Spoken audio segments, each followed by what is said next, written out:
E a quinta fachada, o que é? Exatamente esse espaço no teto, que pode ser que se percorre, que se pode admirar a paisagem, você vê então os diferentes tijolos, o mais escuro, criando esse tipo de desenho.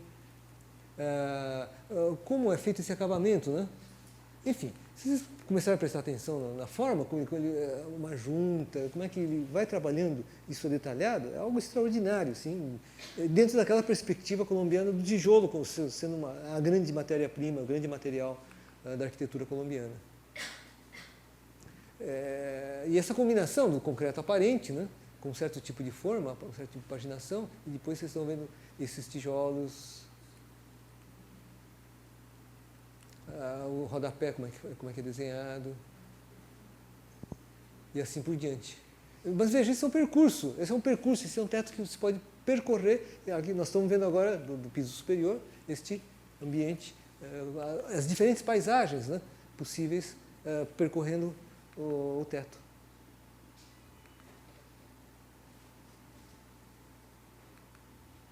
Aqui vocês veem, por exemplo, outro tipo de desenho.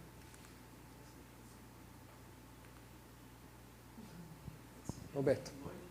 Hã? Você vê nuances da obra do Freud? Eu sempre vejo as coisas, mas com certeza há coisas, mas eu acho que ele tenha reconhecido, pelo menos, tem muito mais do Alto e até do Corbusier. Por incrível que pareça, ele foi discípulo dele, trabalhou com ele 8 anos. E Kahn, neste caso específico, Kahn.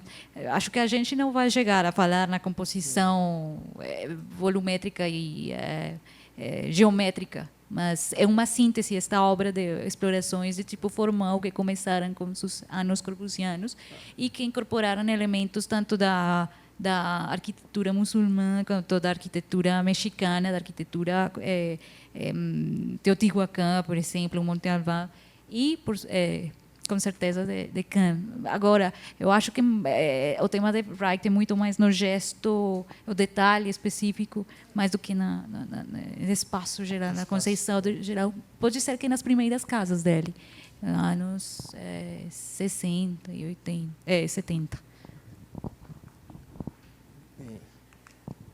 Bom, voltamos ao mapa e vamos ver que Bogotá está ali e Medellín está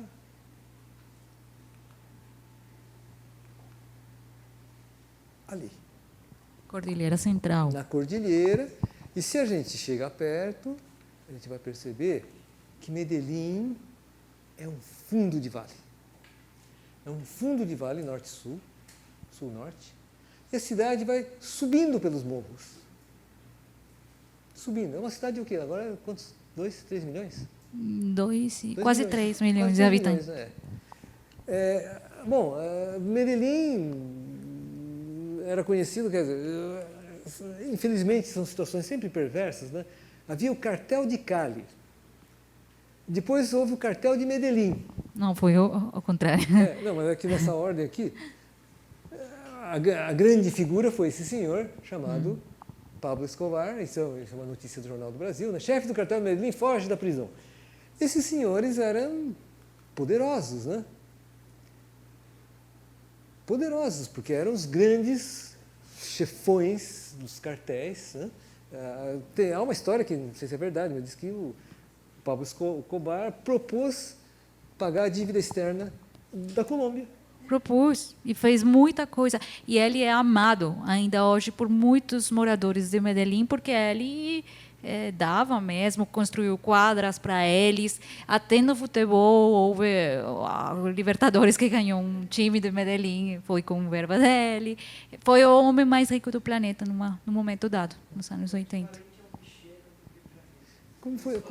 Como os bicheiros patrocinavam times de Porque futebol, com muito mais dinheiro, mas muito. Seguramente com muito mais dinheiro. Agora, bom, bicheiro acabou, mas tem outro tipo de patrocínio. Enfim, mas esse senhor Pablo Escobar é parte dessa história perversa que ele chega de falar nessas coisas. Mas veja, a Medellín é uma estrutura que permitiu, já neste século XXI, a partir de uma prefeitura, de uma administração municipal, a criação de uma infraestrutura de mobilidade e de equipamentos coordenados e pensados, se não à maneira de Bogotá, mas seguramente a partir de Bogotá nasce uma perspectiva daquela questão da cidadania, da recuperação da cidadania, de uma cidade que estaria, Medellín, muito mais destroçada em função do narcotráfico, ou dessa situação de um Pablo Escobar, de um passado dificílimo, né? Porque vocês vão entender isso quando vemos essa paisagem dessa cidade. Mas o que vocês estão vendo é um sistema de metrô, um sistema de transporte rápido, implantado, como vocês estão vendo, ao longo do eixo do vale. O elevador aqui da Grande A, ele está parou aqui no primeiro andar. Aí surgiu depois uma linha B. São metrô como esses metrôs que nós temos aqui, né? Linha Norte-Sul, etc. E inventaram uma outra coisa. Inventaram um negócio chamado linha K e uma coisa chamada linha J. O que são essas linhas K e J, que não é esse metrô que conhecemos? E se a gente sobrepor esse mapa de equipamentos novos, há uma certa sobreposição. Bom, o conjunto, nós vamos visitar quase todos. Isto é uma imagem emblemática, quase uma meta-pintura de parede de uma empena de um edifício, no qual vocês estão vendo que este artista desenha uma paisagem de morro, de favela. Só que essa paisagem está aqui. Ela está visível como pintura e como um fato no segundo plano. Esta é a paisagem dominante dos morros de Medellín. O que sobe pelos morros é isto.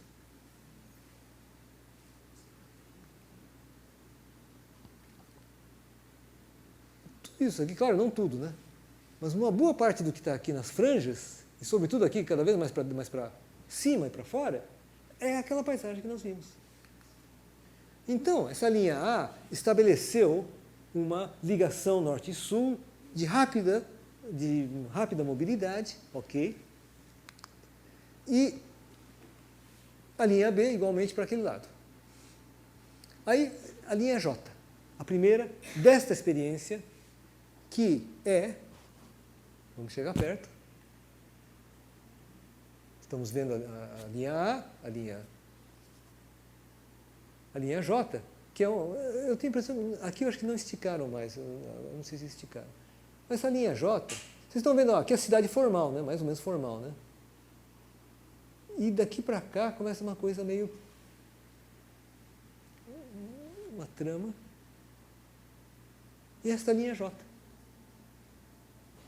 A linha J é isso que se chama metrocable. Antes de você continuar, eu só queria falar na questão política também, que assim como em Bogotá houve uma série de prefeitos, aqui também. O departamento, quer dizer, o estado, é Antioquia, e o prefeito Sérgio Fajardo, de Medellín, hoje é governador do estado, e o outro que não lembro o nome agora, eles dois estiveram trocando de posto e foi também graças a ele que houve esse tipo de intervenções que ainda continuam. O que é isso? Isso é um equipamento de mobilidade urbana, de periferias, como vocês estão vendo, para dar acesso a essas periferias que, em situação anterior, se alcançava mediante ruas e avenidas que ficavam subindo morros tortuosamente. E, assim, percursos que se faziam por ônibus, ou micro-ônibus, não era nem ônibus, era micro-ônibus, em 1h30, 2 horas. Neste sistema se faz em 15 e 20 minutos. Então, eu vejo que, rigorosamente, isso foi uma hora bem vazia, por sorte, né? Para fotografar, pelo menos. Mas veja, é um sistema muito simples, é quase são esses sistema para teleférico para esquiar, para esqui. Veja, é um sistema muito simples, desses carros contínuos que cabem até 6 pessoas sentadas, e que vai muito bem, porque isso é contínuo, né? Então, os passageiros simplesmente sobem, estão em movimento, as pessoas vão subindo, e são estações intermediárias, algumas estações intermediárias, e chega lá em cima, aí tem uma capilarização mediante um sistema que leva para os bairros ou para os setores diferentes. Então, olha, mas esta paisagem, esses metrocables estão passando por cima disso. E aí eu acho que o pessoal ficou inspirado a criar uma quinta fachada. Olha, e ao longo das linhas, olha, vocês estão vendo o metrocable, que necessita desses postes de sustentação do cabeamento. Na base se construíram, então, houve urbanizações, isto é, esses lugares que eram, e são, né, de difícil circulação, dessa situação assim complicada, né, houve então uma urbanização, criando então também uma mobilidade dentro desses morros. Então você vê que alguma coisa, isso já existia ou foi sendo consolidado. A quinta fachada aqui. Vocês veem então essa organização que, então, há uma vamos dizer, uma integração. Então, os ônibus chegam aqui, do metrocable, aí tem um sistema de travessia do metrô, essa linha do metrô, ônibus, e nós temos a estação do metrocable, e daí vai para o morro acima. Mas aqui nós temos vindo uma outra passagem, né? Bom, a gente vai pegar essa passagem depois.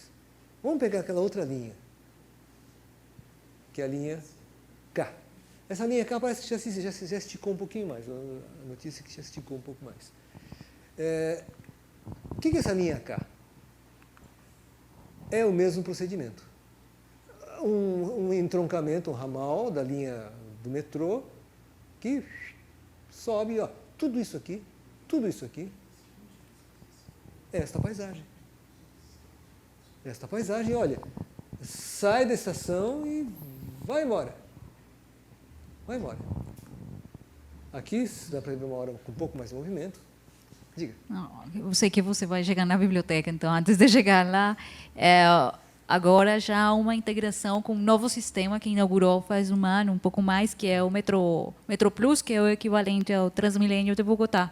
Ah, já tem um... Já tem. Tá bem. Olha, aqui está sobre uma avenida ou uma rua, né? Aí tem uma estação intermediária, você vê a frequência, isso é uma coisa assim. E aqui ainda é um casario, mas já está mais consolidado. À medida que vai subindo, a coisa começa a ficar mais complicada. Olha, aqui é o fundo de vale, aqui não é uma estação de metrô. Mas aqui, veja, aqui então é uma parte, é o fundo de vale, é o fundo, vamos dizer, a cidade mais formal. À medida que vamos subindo, atravessando rios, se isso fosse feito de automóvel, de ônibus, é aquele, se vai e volta, sobe um labirinto, que aqui se faz passando simplesmente por cima de todos. E olha a situação, então estamos chegando, as urbanizações aos pés das estruturas, que acontece, né? Também tem esses lustres dançantes, né? Esses luminários. Mas olha, veja como é que é essa situação. E aí a gente vai chegando ao que era o terminal, acho que já prossegue, mas era então o ponto final. Ao pé do ponto final, nesse ponto final, vocês estão vendo que tem um jogo de dama, xadrez, uma praça, um espaço livre, urbanizado embaixo da estação. E aí, essa estação, aí a capilaridade, mas aí há uma urbanização também desse entorno, que por exemplo, esta ruazinha, que está tão simpática, quase uma rua medieval, é um acerto de uma rua de favela que se tornou, vamos dizer, mais urbanizada, né? E isto que nós temos estação, então há percursos que, por exemplo, levam a esta escola. Isto é uma escola que foi construída ali, já nessa região da estação, playgrounds, é uma escola um pouco fechada, enfim, essas coisas ainda não é fácil. Então, olha, não que isto resolveu o problema, ao contrário, os problemas continuam em Medellín. Mas isso são iniciativas que estão atenuando, trazendo benefícios à população, trazendo assim, uma contrapartida que não é aquele, sei lá, como aquele dinheiro que Pablo Escobar dá para fazer uma quadra. Aqui já é a municipalidade tomando a iniciativa de criar esses equipamentos públicos. Então, então vocês estão vendo essa estrutura e o que chama atenção é agora aqueles 3 elementos no alto do morro. Revendo aqui, onde é que nós estaremos? Ali no alto, então, temos a estação ali, aquela rua... Não é essa, não. Aquela ruazinha é mais ou menos essa rua aqui. Aquela rua, eu disse rua medieval, né, entre aspas. Mas o que chama atenção é essas 3 estruturas. Lá no alto também, dentro desse esquema, há sempre um equipamento, que é uma escola e uma biblioteca. Diga, você queria fazer uma...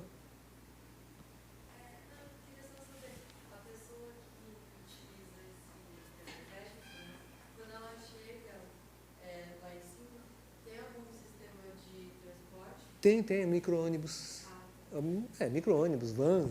Também está integrado com o metrô. Para Pegar? É assim. Não, quando chega no alto do morro. Aqui geralmente tem aqui tem uns micro-ônibus. Já para cima disso é pouco que tem de urbanização. Mas é pouco. Realmente tem um parque ecológico mais para cima. Mais para cima. Mas eu tenho a impressão que, se não me engano, havia um plano de continuar, né? Tem mais uma estação, além dessa aí, mas vai para o Parque Ecológico. Já construiu mais uma. Não, há uma capilaridade, não é o ideal, mas há uma capilarização no transporte. Olha, então, este é a biblioteca que foi construída nessa intervenção dessa área. Este projeto de Giancarlo Mazzanti, talvez tenha sido em 2007, 2008, 2009, o projeto latino-americano mais publicado em revistas internacionais. E eu não vou mostrar, mas com fotos muito mais glamourosas do que essa, que é o retrato sem maquiagem. São fotos com céu azul, com umas luzes, assim, quase uma sensação de essas pedras, monolitos instalados no alto do morro, né? Incrustados, essas pedras, né? Até assim, essa coisa parece uma superfície de granito. Vocês estão vendo que assim houve um arranjo, né? Um arranjo topográfico, paisagístico, e aqui temos a cidade informal que existia e que continua existindo. A questão é que como é que então esta arquitetura vai criar uma referência para esta periferia. Eu me lembro de uma discussão, estava num júri da Bienal Ibero-Americana, e os europeus não se conformavam que houvesse esse contraste entre esta arquitetura, a existente, e esta intervenção. Mas para o europeu isso chocava, mas talvez essas realidades choquem realmente um olhar europeu.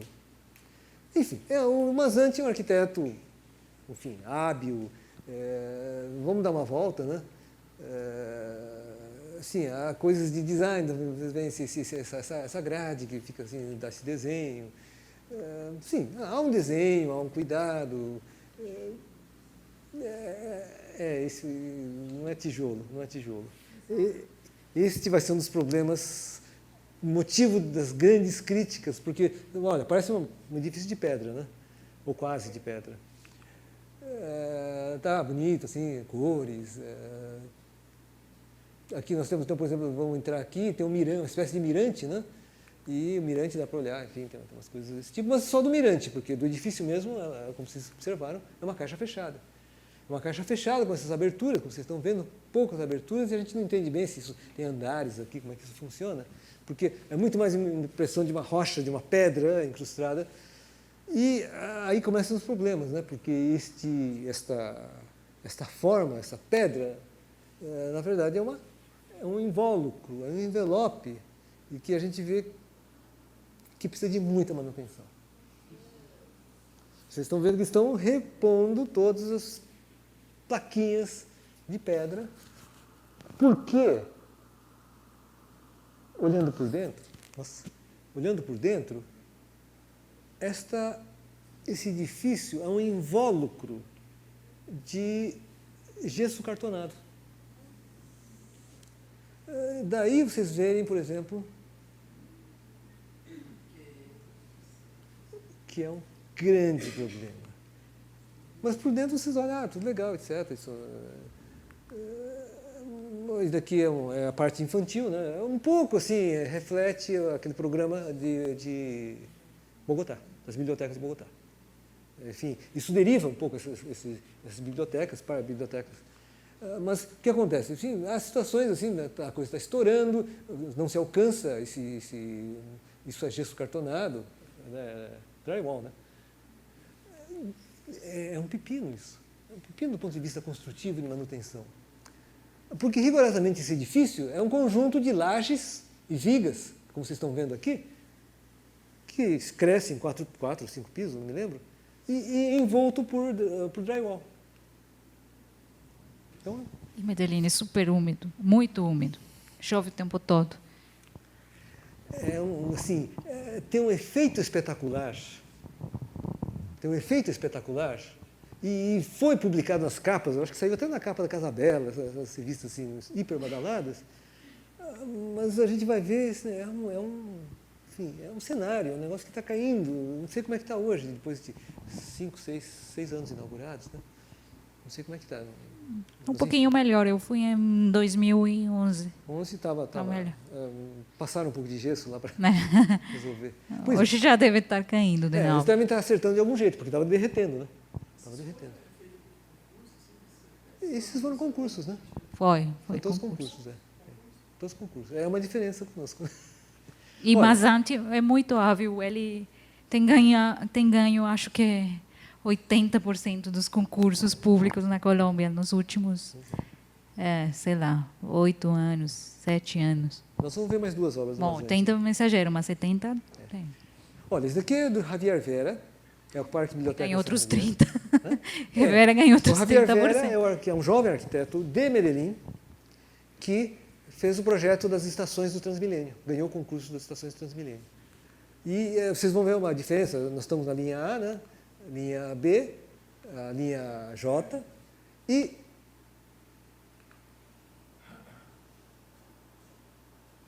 a questão da implantação da infraestrutura. Nesse entroncamento está o Parque Biblioteca San Javier,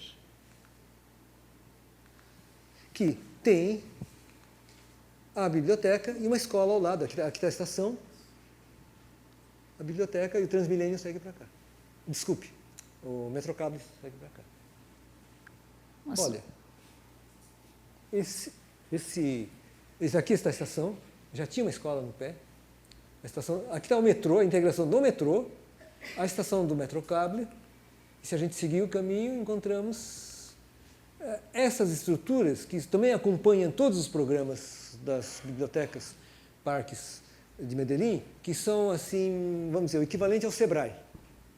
Escritórios para incentivo de organização de pequenos negócios, posto que estamos falando de periferias que poderiam ser organizadas em pequenos negócios e que essa entidade, que vamos chamar de SEBRAE de Medellín, instalados nesses postos, integra uma série de serviços de assistência e de orientação a essa população. Bom, tem outra questão que é a inclusão social mediante grafite nessas periferias, até próximo à escola. Mas, vocês veem, é outra arquitetura. Esta arquitetura Javier Vera, diferente do Mazanti, tem até a ver com coisas meio paulistas ou brasileiras. Ele fez as estações de Transmilênio Buta. E outras coisas. Nós vamos ver mais uma obra dele aí. Mas veja que é outro tipo de arquitetura. E, bom, nós vamos dar uma passeada. E essas são as salas de assistência social. Parece que cada um é uma casinha, parece, né?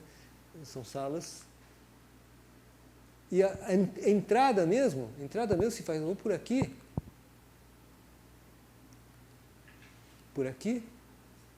ou pelo fundo onde tem um auditório. Tem um pequeno auditório. E aí, pelos escalonamentos, nós temos empréstimos, enfim, lugares de estar. Rodolfo. A sala de informática, um pátio, coleção infantil. Enfim, quando o programa meio que repete, opera no mesmo diapasão de Bogotá. Aí, esses são os espaços de circulação. Isso é um espaço puramente de circulação que leva a essa varanda. Dessa varanda se olha para a paisagem. Não é nada japonês, mas poderia ser. Poderia ser japonês.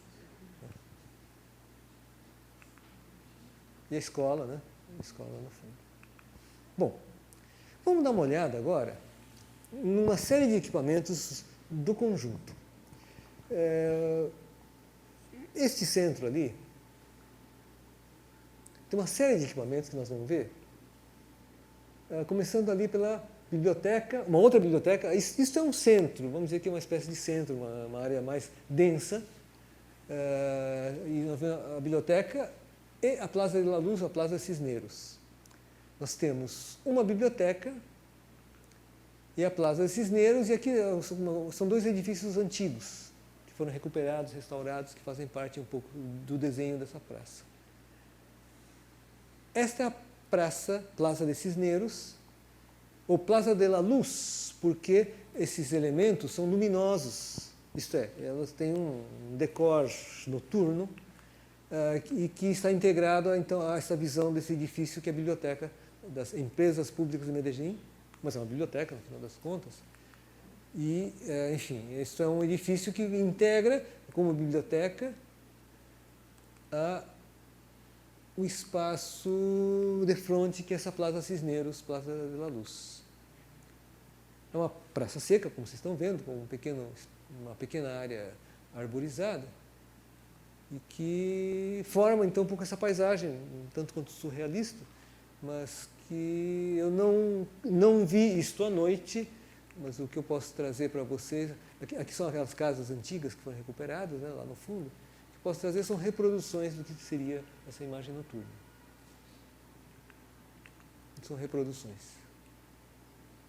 Eu um pouco desconfio dessas fotos, assim, essa foto está muito amarelada, isso tem uma distorção de temperatura e de cor. Quer comentar? Não, mas que é um pouco essa impressão que dá. É muito gostoso estar lá. E o clima também, porque Bogotá é frio, então é uma cidade um pouco mais fechada, que o clima é mais ou menos parecido com São Paulo. Bom, isso é outro pedaço. É um projeto Javier Vera, é um palácio de exposições e convenções. Nós estávamos ali, vamos para cá.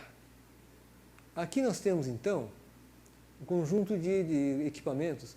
O pavilhão branco, que é tipo um ANEMBI, um espaço de exposições. Desculpe, aqui tem um detalhe, que daqui é a ópera de Medellín, que é uma obra dos anos 80, só para eu ter uma referência.